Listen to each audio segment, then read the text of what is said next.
Today, science says you are your brain, neurons firing, electrical signals, case closed. But long before brain scans, long before laboratories, three thinkers tried to isolate the self using nothing but reason. No technology, no experiments, just thinking. And they reached radically different conclusions. Descartes said, "I think, therefore I am." Ibn Sina asked, "What if you existed before thought?" Hume said, "Maybe there's no such thing as I at all." Three philosophers, three radical answers. One question, what are you? This question silently split the history of philosophy into three paths. One leads to modern philosophy, one leads to mysticism, the third leads to the most disturbing place of all, nothingness. Because if Hume is right, the I you're searching for is an illusion. It never existed. Today, we're not asking a harmless philosophy question. We're asking something personal. When everything is taken from you, what remains? Something or nothing? Every human being, at some point in their life, asks the same question. Usually not in a classroom, in silence, staring at the ceiling at midnight, when they lose someone close, or when they come face to face with death. Am I my body? Am I my thoughts? Am I my memories? Or am I something that merely uses these things? Or an even more terrifying possibility, maybe I is just a word. Maybe there's nothing behind it. Maybe the I thought existed my whole life was nothing but a fiction. In daily life, we ignore these questions. We go to work, we eat, we sleep. We check our phones, scroll through social media, think about other things. But the question stays there, waiting, and it returns at the most unexpected moment. Let's start with René Descartes. Descartes was searching for a solid foundation. He wanted a certain starting point in philosophy, just like in mathematics, an undoubtable truth. And to find it, he used a radical method. He doubted everything. He doubted the senses. My eyes can deceive me. A tower that looks square from afar turns out to be round up close. A stick that looks straight in water isn't actually bent.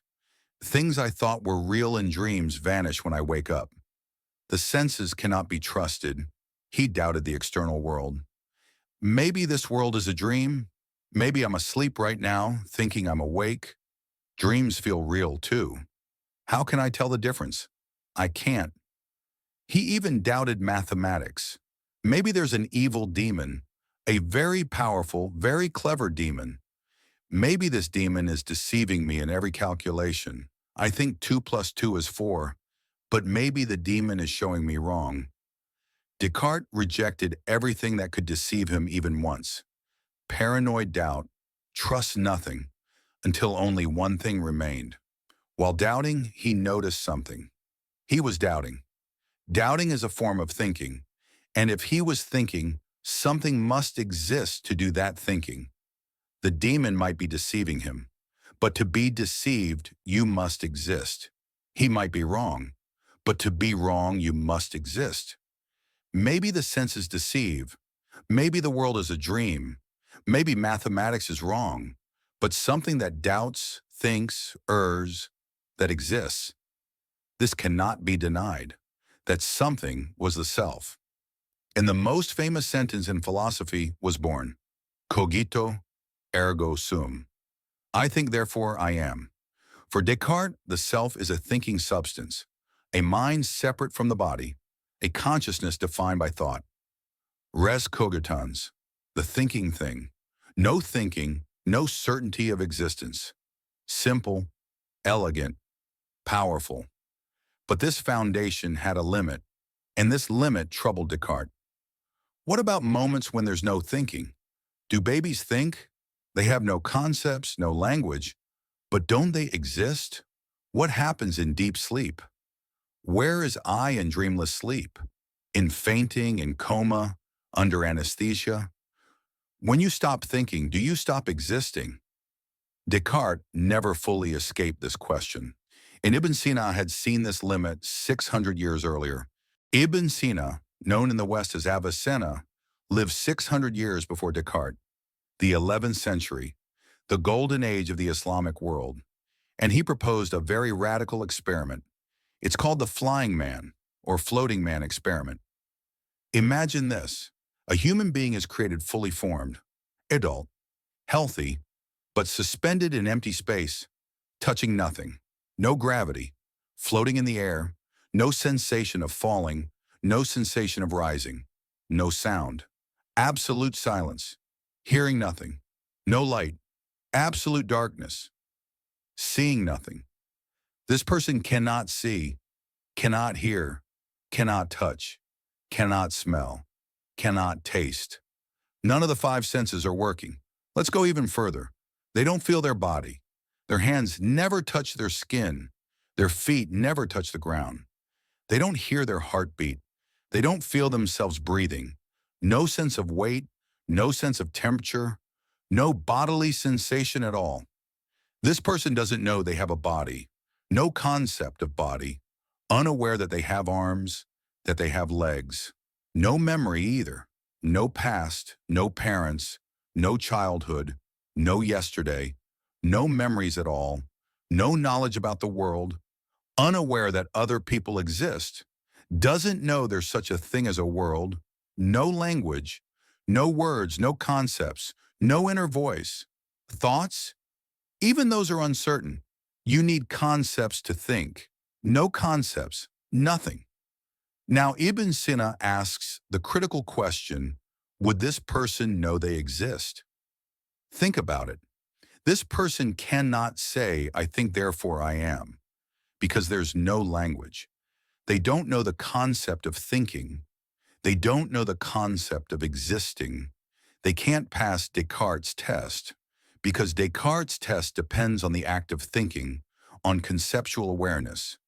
But Ibn Sina's answer is immediate. Yes, this person would know they exist. How? Not because they think, not because they reason, not because they use concepts, because awareness itself is undeniable.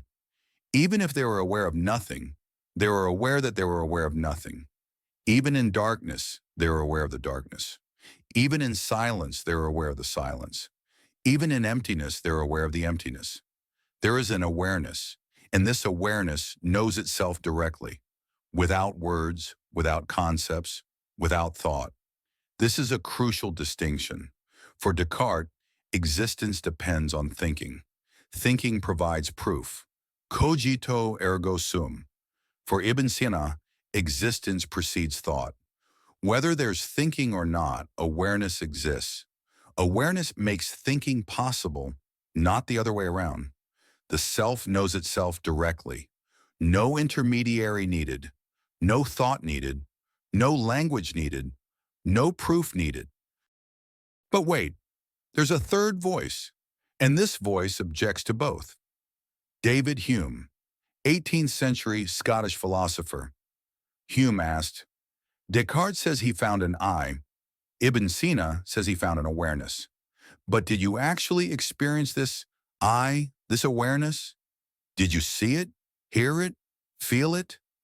Hume looked inward, looked honestly, looked without prejudice, and he said, when I look at myself, what do I find? A thought, then another thought, a feeling, then another feeling, a perception, then another perception, a sensation of warmth, then an itch, then a memory, then a fantasy, then a sound, then an image, like a flowing river, constantly changing contents. But I cannot find a fixed I behind these. I cannot see an unchanging essence. I feel pain. I feel happiness. I remember a memory. I make a plan. These exist. But a fixed essence that experiences these, I cannot find it. Every time I look, I find content, but I cannot find the owner of the content. Hume's famous metaphor, the self is like a theater stage. Thoughts, feelings, perceptions come on stage, perform, and exit. But the stage itself, empty, no one watching the performance. just performances. Or think of it like a film. 24 frames per second, each frame different. But we see a film as one thing. Actually, there's no film, just rapidly passing frames. Film is an illusion. The self is the same. Momentary experiences pass quickly. We call these I, but actually there's no I, just flowing experiences. Are we just a bundle of perceptions? Hume says yes. What we call I is an illusion born from these perceptions being linked together. Memory links them. Yesterday I did this, today I'm doing that, tomorrow I'll do this. But this connection isn't real, just memory's trick. This is a radical claim. Descartes said, behind thought there's a thinking self, certain. Ibn Sina said, before thought there's an aware self, even more certain. Hume said, there's no one behind, just thoughts, just perceptions. I is a story, a fiction, it never existed. Is Hume right? If he is, there are very disturbing consequences. Fear of death is meaningless because there's no you that will cease to exist. You're already ceasing to exist every moment. The you right now isn't the you from 5 minutes ago. Just similar perceptions. Moral responsibility is questioned. Is the I that committed the crime the same as the I receiving punishment? If there's no fixed self, what does justice mean? Yesterday's man committed the crime. Today's man gets punished. But are they the same person? Love, friendship, loyalty are questioned. Who is the person you love? Which bundle of perceptions? Is the person you love today the same as the person tomorrow? Hume didn't run from these consequences. He accepted them. Disturbing but honest. Now let's put the three paths side by side. Descartes says, thinking proves existence. Behind thought, there's a thinking essence. The self becomes certain through thought. When thinking stops, certainty disappears. Ibn Sina says, existence precedes thought.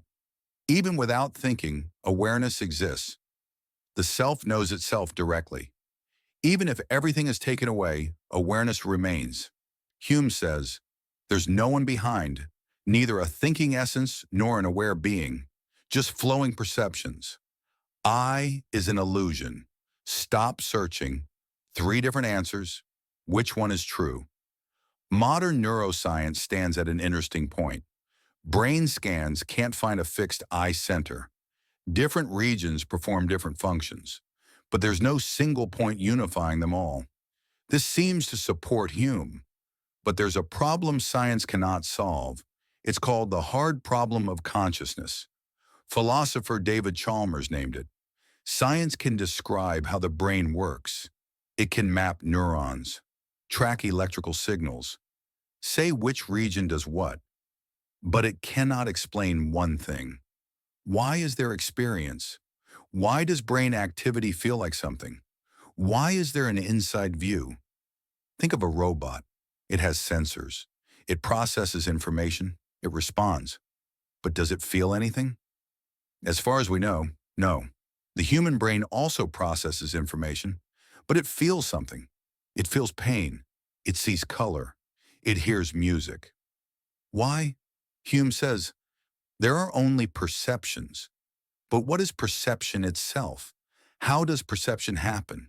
He cannot answer this question. Ibn Sina's awareness enters here. Maybe there's no unchanging personality behind perceptions. Hume might be right about that. But perceptions themselves require an awareness. If experience is being experienced, there must be something that makes experience possible. Awareness is not content. Awareness is the field where content appears. This isn't just a theoretical debate. It has practical consequences. It affects how you live. Think about death. If Descartes is right, the self exists through thought. When the brain stops, thought stops. When thought stops, the self ends. Death is annihilation, end, darkness, nothingness. If Ibn Sina is right, the self exists before thought. Even if the brain stops, awareness can continue. Body goes, awareness stays. Death is a transition, a door, a transformation. If Hume is right, there's no you that will cease to exist. You're already changing every moment. Death is just the stopping of the sequence of perceptions. Neither great loss nor great transition, just the final frame. Three paths, three different deaths, three different lives, because how you see death determines how you live life. Why does this question still matter today? What do meditators say? That even when thoughts stop, something is still there. They say they find in silence what Hume couldn't find. Thoughts pass, emotions pass, but something watching remains. What do near-death experiences say? Heart stopped, brain activity zero, but people say they experience something. Hume says no perception, no experience, but these people claim they had experiences while the brain was stopped. Science cannot explain this. What does artificial intelligence research show? Even the most advanced AI doesn't feel anything. It processes information, but there's no experience.